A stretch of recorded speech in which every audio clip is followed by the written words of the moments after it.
Bismillahirrahmanirrahim.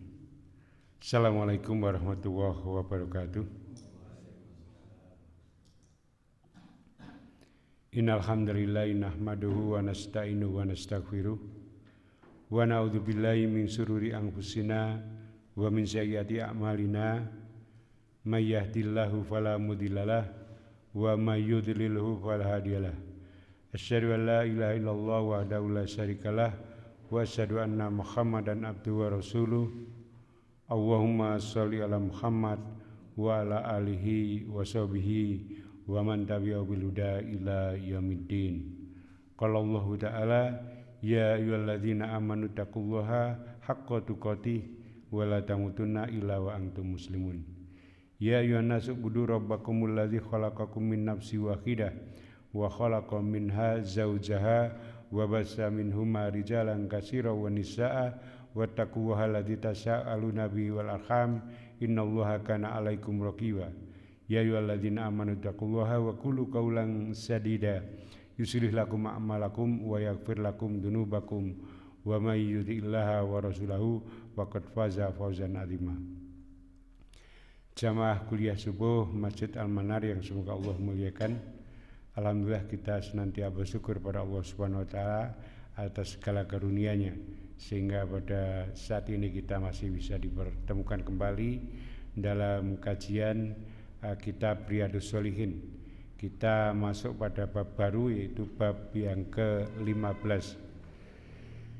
Alhamdulillah ya Allah, kita bersyukur senantiasa karena Allah telah memberikan kita kelapangan waktu sehingga kita bisa menyempatkan diri untuk menghadiri kajian ini.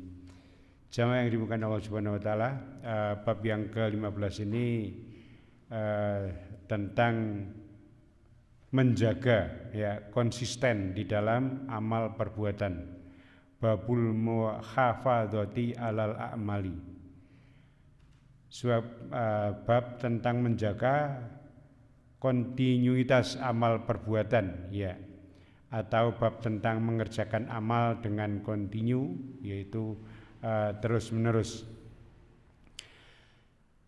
Jamaah yang dimuliakan Allah Subhanahu wa taala, Imam An-Nawawi mengumpulkan hadis-hadis yang menunjukkan bahwa amal yang sedikit itu tetapi dikerjakan secara terus-menerus daiman itu lebih baik, lebih utama, lebih dicintai Allah daripada amalan yang banyak tetapi terputus-putus. Salah satu hadis utama di dalam bab ini yaitu ketika Rasulullah SAW ditanya, ayu a'mali ahabbu ilallah, amal apakah yang paling dicintai oleh Allah? Maka beliau Rasulullah SAW menjawab adwamuha wa inqala, yaitu amal-amal yang dicintai Allah itu adalah amal yang dilakukan secara terus-menerus, konsisten meskipun sedikit. Jamaah yang dimuliakan Allah Subhanahu wa taala, Imam An-Nawawi menuliskan tentang bab muhafadzati alal amali, yakni al-amalus sholih, yaitu bab konsisten di dalam amal perbuatan, itu artinya adalah di dalam perbuatan amal soleh Maksudnya adalah amal perbuatan yang baik yang dicintai oleh Allah Subhanahu wa taala. Ketika beliau rahimahullah menyebutkan bab bersederhana di dalam ketaatan kemarin pada bab yang ke-14 beliau menjelaskan bahwa seorang tidak seharusnya menyusahkan dirinya di dalam beribadah. Tetapi dia harus mengambil sikap yang moderat, sikap yang pertengahan, di mana semua hak dipenuhi, hak tentang Allah dipenuhi, hak terhadap dirinya sendiri juga dipenuhi. Jadi jangan memaksakan diri di dalam beribadah. Dan tentu ini harus berjalan melaksanakan sesuai dengan petunjuk Rasulullah SAW sebagaimana Allah di dalam salah satu ayatnya berfirman, "Qul in kuntum tuhibbunallaha fattabi'uni yuhibbukumullah wa yaghfir lakum dzunubakum wallahu ghafurur rahim." Ya. Jika kamu mencintai Allah maka ikutilah aku, yaitu ikutilah Rasulullah SAW di dalam pengabdiannya, di dalam menyembah. Niscaya Allah akan mencintaimu dan mengampuni dosa-dosamu, karena Allah Maha Pengampun lagi Maha Penyayang. Maka di dalam beribadah kepada Allah Subhanahu wa taala kita menyesuaikan dengan apa yang ditunjukkan oleh Rasulullah SAW. Ya, jadi jangan melakukan inovasi-inovasi di dalam beribadah. Ya, man amila amalan laisa alaihi amruna fahuwa raddun, karena inovasi ya, melakukan satu amal yang bukan dari ajaran kami maka amalan tersebut tertolak. Jamaah yang dimuliakan Allah Subhanahu wa taala, ya, Imam An-Nawawi mengusulkan melanjutkan dari bab yang ke-14 itu dengan bab yang ke-15 ini, yaitu bab muhafadzati alal mali, yaitu bab yang di dalamnya ada perintah untuk menjaga konsistensi di dalam amal perbuatan. Ya. Hal ini karena banyak dari manusia itu terkadang melakukan satu amal perbuatan itu karena bersemangat, terlalu bersemangat, ya. Jadi menyambut kebaikan itu dia bersungguh-sungguh sampai kemudian berlebih-lebih di dalam beramal, ya. Akan tetapi setelah itu menjadi lemah, ya. Kemudian mundur, ya, teratur, bermalas-malasan, akhirnya hilang sama sekali. Nah, ini seringkali menimpa seseorang ketika awal-awal di dalam beribadah itu kemudian menunjukkan satu semangat yang berlebih, ya. Semangat berlebih. Ketika semangat itu berlebih, kemudian dia melihat orang lain kok tidak seperti saya, ya. Kemudian dia akhirnya semangatnya itu melemah. Begitu melemah, kemudian akhirnya luntur sama sekali. Dan tentu ini terjadi pada sebagian dari orang-orang yang cenderung di dalam beramal itu berlebih-lebihan. Kemudian setelah itu mengalami kemunduran yang bahkan kemundurannya parah dengan meninggalkan sama sekali. Maka jamaah yang dimuliakan Allah Subhanahu wa taala, sesungguhnya sebagian besar perilaku orang-orang yang demikian itu didasarkan pada emosi, ya. Jadi hawa nafsu yang bukan dari akal yang sehat. Maka ya kita akan mendapati dari mereka itu bersungguh-sungguh di dalam beribadah, tapi kemudian karena kesungguh-sungguhannya itu berlebih-lebihan, maka kemudian menjadi malas sehingga mundur teratur dan akhirnya tertinggal meninggalkan sama sekali amal-amal ibadah yang tadinya itu dikerjakan dengan emosi, ya, dengan bersemangat, tetapi semangatnya itu berlebihan.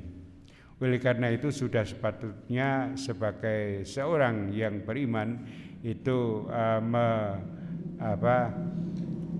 mengimbanginya dengan keteraturan di dalam beribadah, jangan berlebih-lebihan, ya. Sehingga Imam An-Nawawi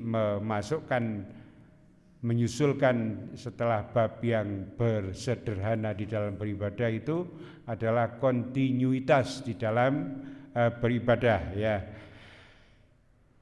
Iftisadu fit ta'ah, yaitu setelah bersederhana di dalam ketaatan kemudian melanjutkannya dengan kontinuitas di dalam beribadah ini.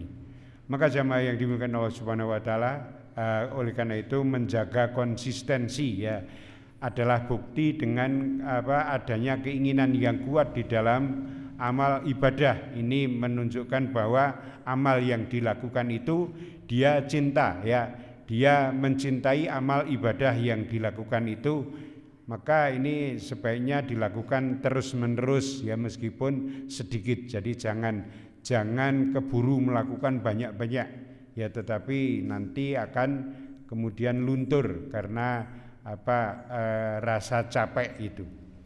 Maka jika seseorang menjaga ibadahnya dan terus-menerus melaksanakan, ini menunjukkan bukti kecintaan dan kebaikan ya, keinginan akan kebaikan itu. Maka seperti biasanya Imam An-Nawawi kemudian menukilkan beberapa ayat di dalam awal-awal bab, sebagaimana di dalam bab yang ke-15 ini ya, Imam An-Nawawi juga menukilkan beberapa ayat, diantaranya adalah yang ada pada surat ya Al-Hadid ya, surat yang ke-57 ayat yang ke-16 ya. Allah Subhanahu wa taala berfirman, alam ya'ni lil ladzina amanu an takhsha'a qulubuhum li dzikrillahi wa ma nazala minal haqqi wala takunu kalladzina utul kitaba min qablu fatala alaihimul amadu faqasat qulubuhum. Yang artinya belum tibakah waktunya bagi orang-orang yang beriman untuk secara khusyuk mengingat Allah Subhanahu wa taala dan mematuhi kebenaran yang telah diwahyukan kepada mereka, dan janganlah mereka ya berlaku seperti orang-orang yang telah menerima kitab sebelum itu, kemudian mereka melalui masa yang panjang sehingga hati mereka menjadi keras. Jamaah yang dimuliakan Allah Subhanahu wa taala, ayat ini adalah sebagai teguran dan peringatan dari Allah Subhanahu wa taala kepada sebagian sahabat Nabi sallallahu alaihi wasallam ya, mereka dinilai mulai larut di dalam kesenangan keduniawian dan sendaguro ya. Dalam beberapa riwayat ya disebutkan ya, setelah para sahabat itu berada dalam kondisi yang lebih stabil ya, lebih mapan ya di Madinah, usai melewati masa-masa sulit di awal-awal Islam ya, mereka kemudian merasa sedikit lengah ya. Mereka banyak melakukan sendaguro dan tertawa-tawa, maka ayat ini diturunkan sebagai teguran yang lembut dari Allah Subhanahu wa taala ya, melalui pertanyaan retorikanya, belumkah datang waktunya, yang mengingatkan mereka agar kembali mengkhusukkan hati mereka untuk mengingat Allah Subhanahu wa taala, yaitu dengan berzikir kepadanya dan kepada Al-Qur'an yang diturunkan.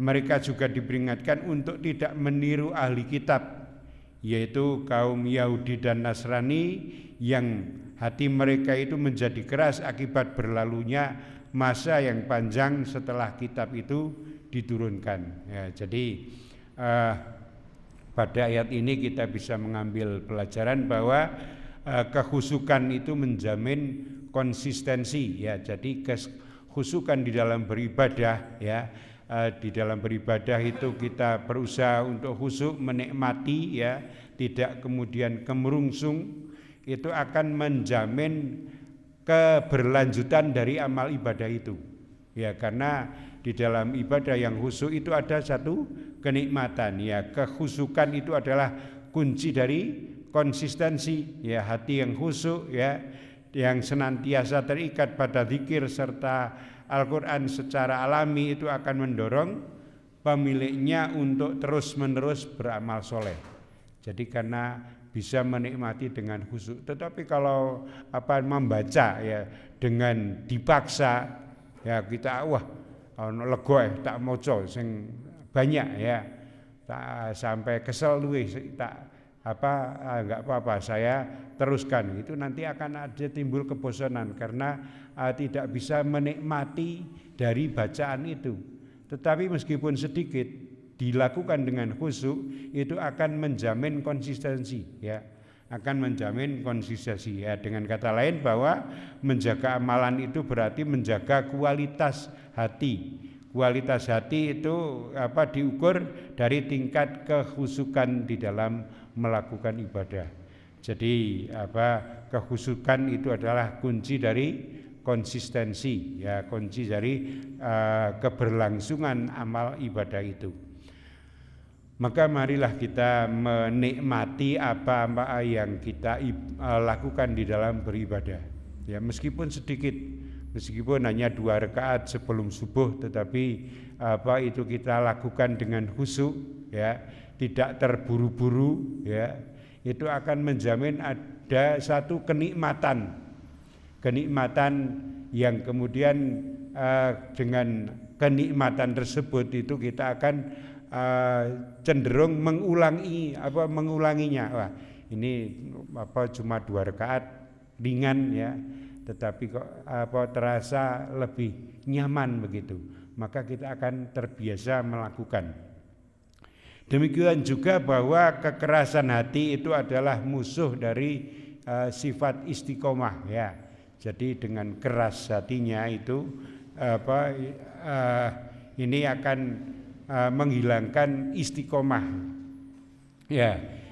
Sebagaimana di dalam ayat ini, waktu berjalan terlalu lama tanpa adanya muhasabah, tanpa adanya introspeksi, ya, atau pembaruan di dalam iman, hati akan menjadi keras, ya.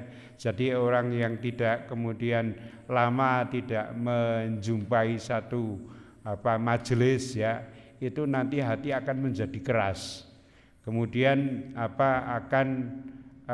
ketika hati itu menjadi keras, maka kemudian peringatan-peringatan itu juga akan mental, tidak akan mudah menyentuh, sehingga amal-amal itu begitu ringannya untuk ditinggalkan, ya. Jadi musuh istiqomah itu adalah kerasnya hati, sehingga tidak konsisten di dalam beribadah. Itu ayat pertama yang dinukil oleh Imam An-Nawawi di dalam bab yang ke-15 ini. Kemudian beliau melanjutkan pada firman-Nya Al-Hadid juga, yaitu ayat yang ke-27. Summa qafaina ala asarihim birusulina wa qafaina bi Isa bin Maryama wa atainahul injila wa ja'alna fi qulubil ladzina tabauhu ra'fatan wa rahmatan wa rahbaniyatan ibtada'uha ma katabnaha alaihim illa batigha'a ridwanillahi wa ma ra'auha haqqa riayatiha, ya. Kemudian kami susulkan rasul-rasul kami mengikuti jejak mereka, dan kami susulkan pula Isa putra Maryam, dan kami berikan Injil kepadanya, dan kami jadikan rasa santun dan kasih sayang di dalam hati orang-orang yang mengikutinya. Mereka mengada-adakan rohbaniyah, padahal kami tidak mewajibkannya kepada mereka. Yang kami wajibkan hanyalah mencari keridhaan Allah, tetapi tidak mereka pelihara dengan semestinya. Jamaah yang dimuliakan Allah Subhanahu wa taala, jadi di sini pada ayat ini ada pesan-pesan tentang kesinambungan risalah, ya. Jadi rantai kenabian untuk menjaga kontinuitas di dalam ibadah, ya. Di sini kita juga bisa mengambil manfaat bahwa Allah Subhanahu wa taala itu untuk menjaga kontinuitas kesinambungan, ya, risalahnya itu dengan mengutus rasul-rasulnya, kemudian juga mengiringinya dengan ayat-ayatnya sampai kemudian pada masanya itu diutuslah Isa putra Maryam, ya, juga diberi kitab, ya, tetapi kemudian mereka berlebih-lebihan, ya. Mereka menjadikan rahib-rahib, ya. Padahal kerahiban itu tidak diajarkan di dalam agama, ya. karena ada nanti sifat kebosanan di dalam beragama itu. Nah, maka yang memang yang semestinya orang adalah melakukan apa yang menjadi petunjuk, yaitu tidak berlebih-lebihan di dalam agama sehingga menjamin kontinuitas di dalam beribadah. Kemudian beliau melanjutkan wala takunu kallati qasat ghar laha mim ba'di quwwatin angkasa. Pada surat An-Nahl ayat yang ke-92, dan janganlah kamu seperti seorang perempuan yang menguraikan benang-benangnya yang sudah dipintal dengan kuat menjadi cerai-berai kembali, yaitu seorang perempuan yang memintal lalu ia memintal pintalannya yang baik dan kokoh, kemudian setelah waktu berlalu pergi menguraikannya kembali menjadi cerai-berai sehingga tidak tersisa sedikit pun darinya.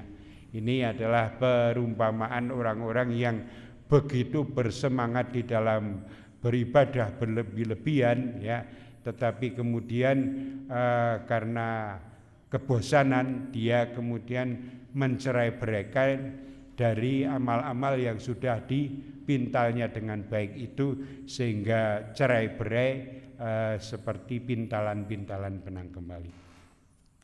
Kemudian Imam An-Nawawi melanjutkan pada ayat yang keempat, yaitu firman Allah Ta'ala di dalam surat Al-Hijr ayat yang ke-99.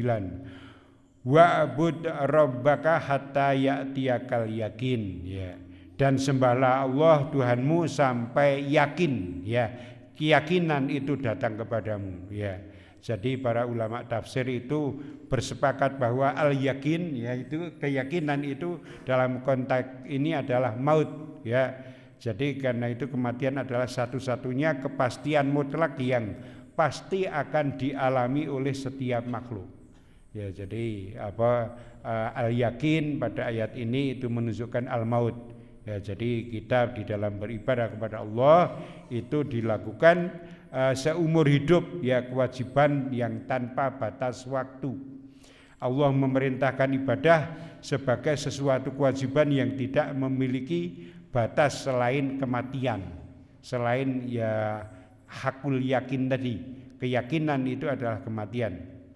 Maka kewajiban sholat, puasa, sedekah dan semua amal soleh yang lain itu tidak gugur selama akal kesadaran masih ada pada seseorang sampai datangnya kematian. Nah, jadi ayat ini merupakan satu bantahan keyakinan pada sebagian orang, di mana ada sekelompok ahli sufi itu mengklaim bahwa jika seseorang sudah mencapai tingkat yakin atau ma'rifat, ya, mengenal Allah, maka ia tidak lagi diwajibkan untuk melakukan ibadah, ya.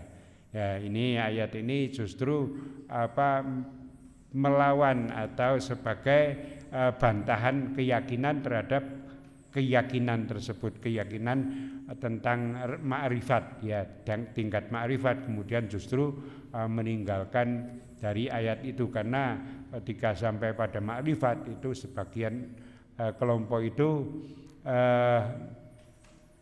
mengatakan bahwa sudah tidak ada syariat untuk orang yang sudah sampai pada tingkat ma'rifat.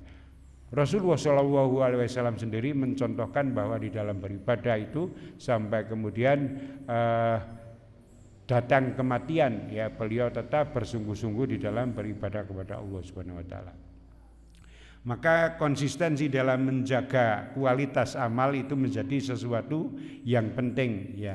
Jadi ayat ini menyambung perintah yang terdapat di dalam ayat-ayat sebelumnya, yaitu perintah untuk bertasbih, bersujud dan beribadah itu sampai datangnya keyakinan, ya, sampai datangnya kematian. Hikmahnya adalah bahwa amal yang sedikit tetapi dilakukan secara konsisten, ya, maka itu lebih baik, lebih dicintai Allah daripada amal yang banyak tetapi dilakukan secara terputus ya, sampai kemudian kematian datang. Jadi ini adalah garis terakhir ya di dalam beribadah kepada Allah ya, itu ya kematian itu. Sebelum orang itu meninggal maka ibadah dilakukan terus menerus ya. Jamaah yang dimuliakan Allah Subhanahu wa taala, maka sebagai bekal menghadapi kematian adalah istiqomah di dalam beribadah. Ya, dalam beribadah kita harus beristiqomah dan kemudian dilakukan dengan khusyuk sehingga tidak akan ada rasa bosan.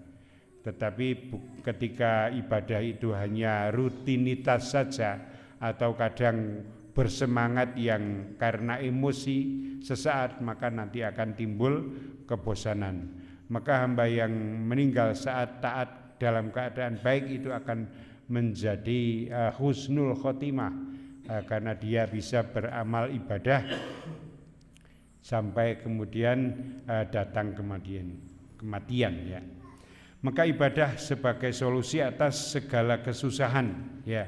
Ayat ini sebagai penutup di dalam yang ditujukan oleh Rasulullah SAW yang waktu itu merasa sempit dadanya karena pendustaan dan ejekan dari kaum musyrikin. Maka apapun yang terjadi itu harus selalu senantiasa beribadah, tidak usah bosan dengan ejekan-ejekan itu sampai kemudian datang keyakinan. Maka ayat ini adalah sebagai penenang jiwa dari Allah Subhanahu wa taala kepada Rasulullah SAW yang waktu itu sedih ya karena ejekan-ejekan, hinaan ya, cemoohan yang dilakukan oleh orang-orang yang kemudian tidak menyambut dari dakwah beliau sallallahu alaihi wasallam.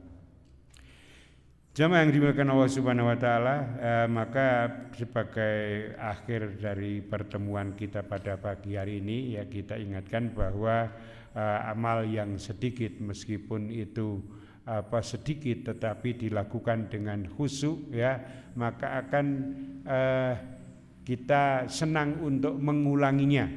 Maka kemudian akan tidak ada rasa bosan, maka akan menjamin kehusukan, kontinuitas ya, keberlangsungan secara terus menerus. Maka jangan meremehkan amal-amal itu meskipun sedikit. Maka yang ringan-ringan itu ya kita lakukan. Misalnya sholat sunat sebelum atau setelah sholat fardu itu kan tidak lebih dari 5 menit ya. Jadi kalau rata-rata itu 3 menitan itu 2 rakaat itu ya.